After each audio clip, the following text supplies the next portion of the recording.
Betty Rhoades. I grew up in the era of photographic albums, and my mother made sure that each one of us 4 children had our own. Mine is green, about this big, and lots of wonderful black pages in it.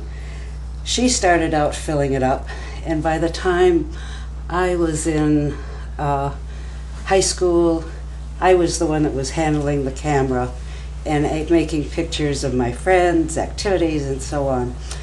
Well, of course, I went on to college, got a job as a kindergarten teacher, and Kodachrome had come in, and so I had a 35mm camera and my Kodachrome, and that became sort of the substrata of my life as I was in the education field.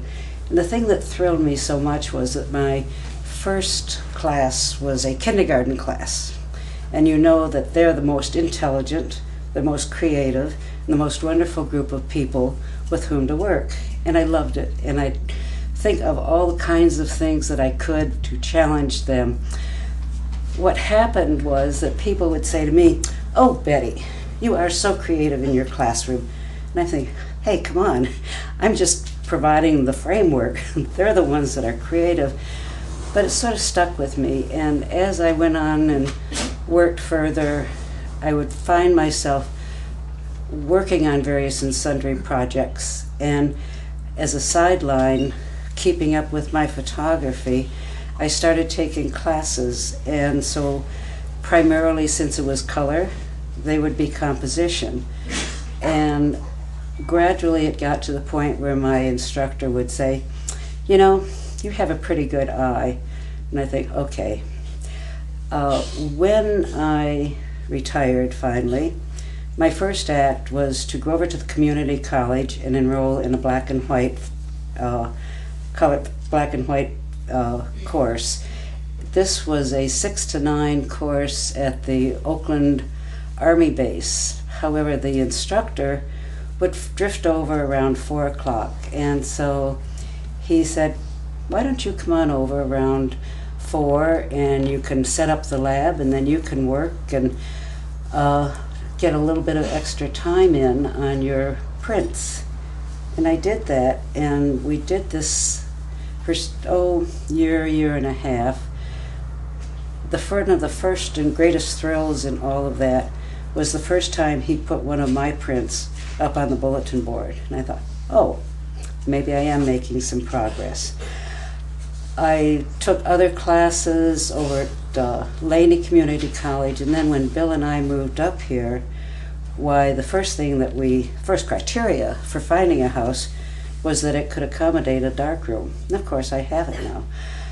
And as I got to know people, I met Annie Springer through some mutual friends, and then Annie knowing Carolyn, and the two of them said, "Oh, Betty, we want to go out and some Masonic dinner and show our product. Wouldn't you like to also?"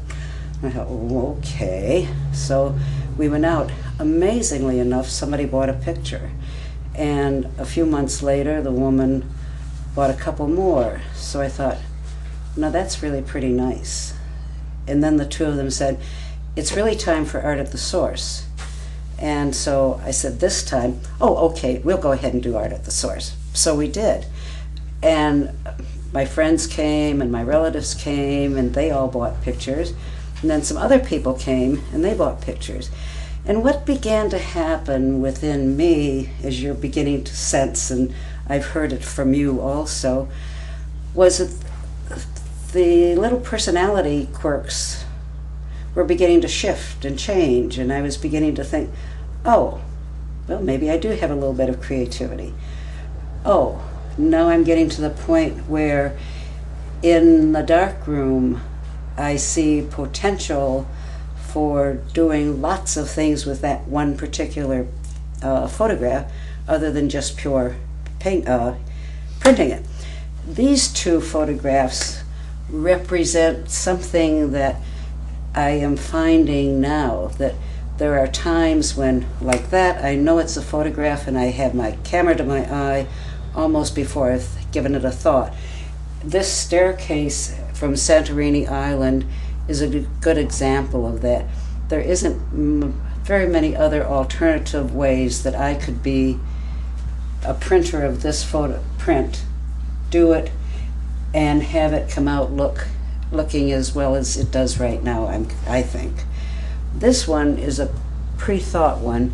I live near the Laguna, and so I pass this row of trees many times on the way to Sebastopol, on the way to Santa Rosa, wherever. And I find the trees fascinating, so what I did was say, they're really a subject for a photograph.